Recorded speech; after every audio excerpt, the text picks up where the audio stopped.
अध्याय French revolution के बारे में बात करेंगे।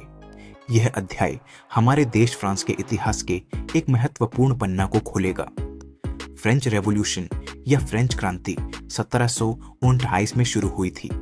यह एक ऐतिहासिक क्रांति थी जिसमें देश के लोगों ने अपने सरकार की अंधविश्वास, सामाजिक भेदभाव और आर्थिक समस्याओं का विरोध किया। सबसे पहले हम देखते हैं कि फ्रेंच रेवोल्यूशन की मुख्य कारण क्या थे।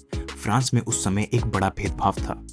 यहाँ 3 वर्ग थे: ब्राह्मण, क्षत्रिय और आम लोग। ब्राह्मण और क्षत्रिय लोगों को अधिक सुविधाएं और सम्मान दिया जाता था, जबकि आम लोगों पर अत्यधिक कर लगाया जाता था। फ्रांस के राजा लुई सेवाइदवाइम की सरकार में भी बहुत अधिक अंधविश्वास था। सरकार की व्यवस्था में व्यक्तिगत स्वतंत्रता के बिल्कुल अभाव था। इसके अलावा सरकार ने आम लोगों पर भारी कर लगाया था। फिर आया फ्रेंच रेवोल्यूशन का प्रारंभिक अवसर, बस्टील का घेरा, जो 14 जुलाई 1789 को हुआ।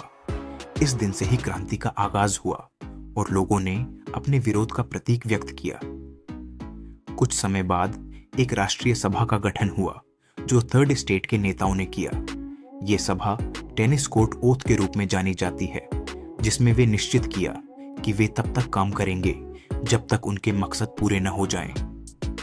क्रांति के दौरान राजा लुई एक्सटाई और रानी मैरी एंटवानेट को भी फांसी दी गई, जो एक प्रमुख घटना थी। क्रांति के परिणाम के रूप में देश में सामाजिक और राजनीतिक बदलाव आए। समाज में भेदभाव खत्म हुआ और संविधान ने सभी के सामने समान अधिकार को स्थापित किया।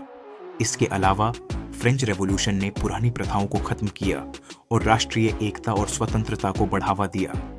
तो बच्चों, यह थी फ्रेंच रेवोल्यूशन की कहानी। इसने दिखाया कि समाज में बदलाव कैसे लाया जा सकता है